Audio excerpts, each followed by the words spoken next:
ಎಲ್ರಿಗೂ ನಮಸ್ಕಾರ, welcome back to the channel. Name is Madhu. ವಿಷಯ ಏನಪ್ಪ ಅಂತಂದರೆ, ನಿಮಗೆಲ್ಲ ಗೊತ್ತಿರೋ ಹಾಗೆ ರಾಜ್ಯದಲ್ಲಿ ಒಂದು ಕೊಲೆ ಆಗಿದೆ. ಒಂದು ಹುಡುಗ ಕಾಲೇಜ್ ಕ್ಯಾಂಪಸ್ಗೆ ಹೋಗ್ಬಿಟ್ಟು ನುಗ್ಗಿ ಒಬ್ಬ ಮುಸ್ಲಿಂ ಹುಡುಗ ಬೇರೆ ಅನ್ಯ ಕೋಮಿನ ಹುಡುಗಿಯನ್ನು ಪದೇ ಪದೇ ಚುಚ್ಚಿ 8-9 ಬಾರಿ ಚಾಕುವಿಂದ ಹಿರಿದು ಸಾಯಿಸ್ತಾನೆ ಅಂತಂದರೆ, ಕ್ಯಾಂಪಸ್ಸಲ್ಲಿ ಅಷ್ಟು ಸುಲಭವಾಗಿ ಅವನ್ನ ಹೆಂಗೆ ಬಿಟ್ಟರು ಒಳಗಡೆಗೆ? ಅಥವಾ ನಮ್ಮ ರಾಜ್ಯದಲ್ಲಿ ನಡೀತಾ ಇರೋದಾದರೂ ಏನು? ಇದೇ ಥರ ರೇಪು, ಮರ್ಡರ್ಗಳು, ಒಂದು ಹುಡುಗಿ ಕೊಲೆ ಆಯ್ತಂತೆ, ಅದಾಯ್ತಂತೆ, ಇದಾಯ್ತಂತೆ ಅಂತ ಈ ಥರದ ಒಂದು ವಿಷಯ ಬರ್ತಾನೆ ಇದ್ದರೆ, ಬೇರೆ ರಾಜ್ಯಗಳಲ್ಲಿ ಅಥವಾ ಬೇರೆ ದೇಶಗಳಲ್ಲಿ ನಮ್ಮ ರಾಜ್ಯದ ಮರ್ಯಾದೆ ಎಲ್ಲಿಗೆ ಹೋಗಬೇಕು? ಇದಕ್ಕೆ ಒಂದು ಪರ್ಫೆಕ್ಟಾಗಿ ಕಾನೂನು ಯಾವಾಗ ಬರುತ್ತೆ? ಒಂದು ರೂಲ್ಸ್ ಆ್ಯಂಡ್ ರೆಗ್ಯುಲೇಷನ್ಸ್ ರೇಪ್ ಮತ್ತು ಮರ್ಡರ್ ವಿಚಾರಕ್ಕೆ ಬಂದರೆ ಒಂದು ಒಳ್ಳೆ ರೂಲ್ಸ್ನ, ಅಂದರೆ ಜನಪರವಾದ ರೂಲ್ಸ್ನ ನೀವು ಯಾವಾಗ ಮಾಡ್ತೀರಾ ಅನ್ನೋ ಒಂದು ಡೌಟು ಈಗ ಬರ್ತಾ ಇದೆ. ನಾವು ತುಂಬ ಸರಿ ಹೇಳ್ತಾ ಇರ್ತೀವಿ, ಗುರು ಏನಿದು ರೇಪ್ ಆ್ಯಂಡ್ ಮರ್ಡರ್ಗೆಲ್ಲ ಏನೋ ಒಂದು ಶಿಕ್ಷಣ ಇಲ್ಲ. ನನಗೆ ಇನ್ನೊಂದು ಆಶ್ಚರ್ಯ ಏನಪ್ಪ ಅಂತಂದರೆ, ಈಗ ಒಂದು ರೇಪ್ ಆಗುತ್ತೆ, ಒಂದು ಹುಡುಗಿ ಯಾವುದೋ ಒಂದು ಡೆಡ್ ಬಾಡಿ ಸಿಗುತ್ತೆ ಅಂತ ಅಂದ್ಕೊಳ್ಳಿ. ಸರಿ, ಅದ್ರ ಮೇಲೆ ಒಂದು ಕೇಸ್ ರಿಜಿಸ್ಟರ್ ಆಗುತ್ತೆ, ಹುಡುಕ್ತಾರೆ, ಅಲ್ಲಿ ಹುಡುಕ್ತಾರೆ, ಇಲ್ಲಿ ಹುಡುಕ್ತಾರೆ, ಸಿಕ್ಕಲಿಲ್ಲ, ಹಂಗೆ ಹಿಂಗೆ ಅಂತ ಹೇಳ್ತಾರೆ, ಕೊನೆಗೆ ಆ ಕೇಸ್ನ ಮುಚ್ಚಾಕ್ತಾರೆ. ಸರಿ, ಓಕೆ, ಸಿಕ್ಕಿದ್ರೆ ನೀವೇನು ಮಾಡ್ತೀರಾ?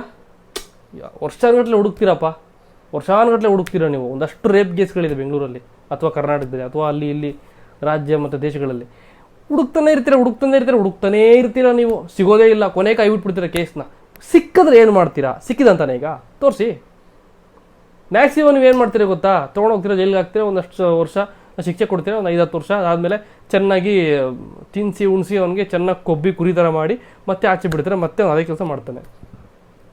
ಹುಡುಗರು ಇನ್ನೊಂದ್ಸರಿ ಮತ್ತೆ ನನ್ನ ಜೈಲಿಗೆ ಹಾಕಿದ್ರೆ ಮತ್ತದೇ ಊಟ, ಮತ್ತದೇ ಜೈಲು ವಾಸ, ಇನ್ನೇನಿಲ್ಲ, ಮ್ಯಾಕ್ಸಿಮಮ್ ಏನೂ ಇಲ್ಲ.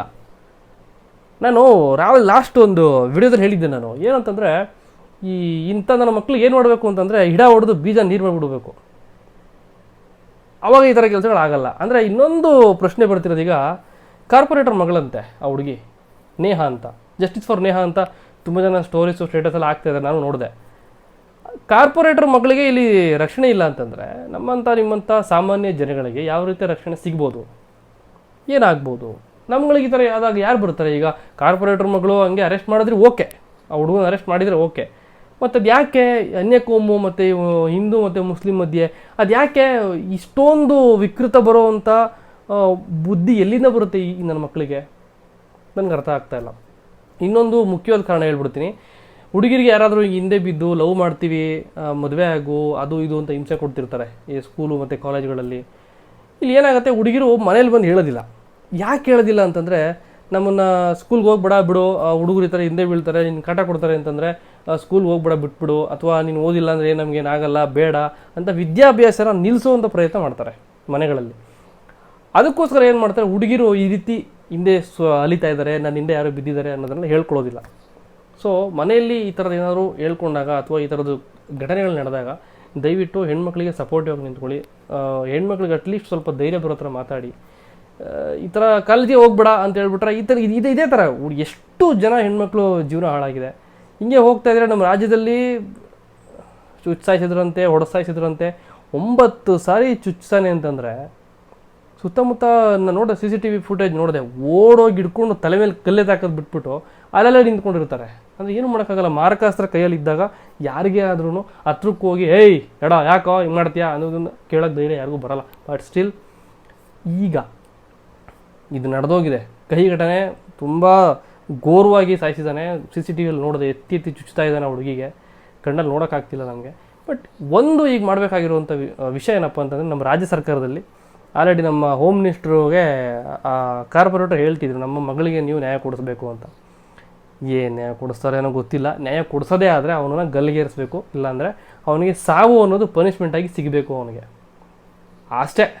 ಅದು ಬಿಟ್ಟರೆ ಇನ್ನೇನೂ ಇಲ್ಲ. ಇಲ್ಲಿ ಸುಮ್ಮನೆ ಶಿಕ್ಷೆ ಕೊಡ್ತೀವಿ, ಕಾನೂನು ಇದೆ ನೋಡ್ಕೊಳ್ಳುತ್ತೆ, ಇದೆಲ್ಲ ನೋಡ್ಕೊತಾನೆ ಇದೆ ಕಾನೂನು ಇದೆ ಹೇಳ್ತಿಲ್ಲ, ನಾವು ರೆಸ್ಪೆಕ್ಟ್ ಮಾಡ್ತೀವಿ ಕಾನೂನನ್ನ.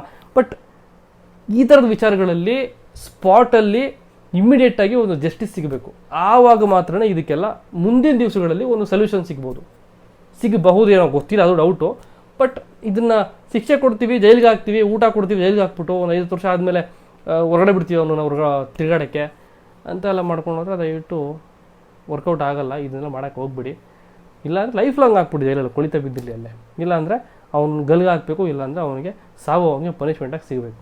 ಇಲ್ಲ ಇಡ ಹೊಡೆದ್ಬಿಟ್ಟು ಬೀಜನೆಲ್ಲ ನೀರು ಮಾಡಾಕ್ಬಿಡ್ರಿ ಅಷ್ಟೇ. ಇದಕ್ಕೆ ನೀವೇನಂತೀರ? ದಯವಿಟ್ಟು ಹೆಣ್ಮಕ್ಳು ಧೈರ್ಯವಾಗಿರಿ, ಈ ರೀತಿ ಆದಾಗ ನಾವೆಲ್ಲ ಸೆಲ್ಫ್ ಡಿಫೆನ್ಸು ಅದು ಇದು ಅಂತೆಲ್ಲ ಕಲಿತೀವಿ. ಸ್ವಲ್ಪ ಕಲ್ತ್ಕೊಳ್ಳಿ, ಈ ಥರದ್ದೆಲ್ಲ ವಿಷಯಗಳಾದಾಗ ತುಂಬಾ ಹೆಲ್ಪ್ ಆಗುತ್ತೆ. ಬೇಜಾರಾಗುತ್ತೆ ಅವರು ಈ ಥರ ಒಂದು ಹುಡುಗಿನ 9 ಬಾರಿ ಚುಚ್ಚಿ ಸಾಯಿಸ್ತಾನೆ ಅಂತಂದರೆ ಏನು ಗುರು, ಈ ಥರದ್ದೆಲ್ಲ ನಮ್ಮ ರಾಜ್ಯದಲ್ಲಿ ನಡೀತಾ ಇದೆಯಲ್ಲ, ತುಂಬಾ ಬೇಜಾರಾಗುತ್ತೆ. ಅದರಲ್ಲೂ ನಮ್ಮನೇಲೂ ಹೆಣ್ಮಕ್ಳಿದ್ದಾರೆ, ಅಮ್ಮ, ತಾಯಿ, ತಂಗಿ, ಪ್ರೀತಿ ಮಾಡ್ತಾರೆ ಹುಡುಗಿ, ಸಂಬಂಧಿಕರು, ಜೊತೇಲಿ ಓದ್ದವರು, ಬೆಳೆದವರು, ಅಕ್ಕಪಕ್ಕದ ಮನೆಯವರು, ಫ್ರೆಂಡ್ಸು, ಸ್ನೇಹಿತರು ಎಲ್ಲರೂ ಇದ್ದಾರೆ. ಸೊ ಈ ಥರ ಆಗ್ತಿದ್ದಾರೆ. ದಯವಿಟ್ಟು ಏನು ಹೇಳೋದು ಗೊತ್ತಾಗ್ತಾ ಇಲ್ಲ. ಗೌರ್ಮೆಂಟವ್ರು ಇದಕ್ಕೆ ತಕ್ಕ ಶಾಸ್ತಿ ಮಾಡಬೇಕು ಆ ಹುಡುಗನಿಗೆ ಅಂತ ಹೇಳ್ತಾ ಇಲ್ಲಿ ವಿಡಿಯೋ ಮುಗಿಸ್ತೀನಿ.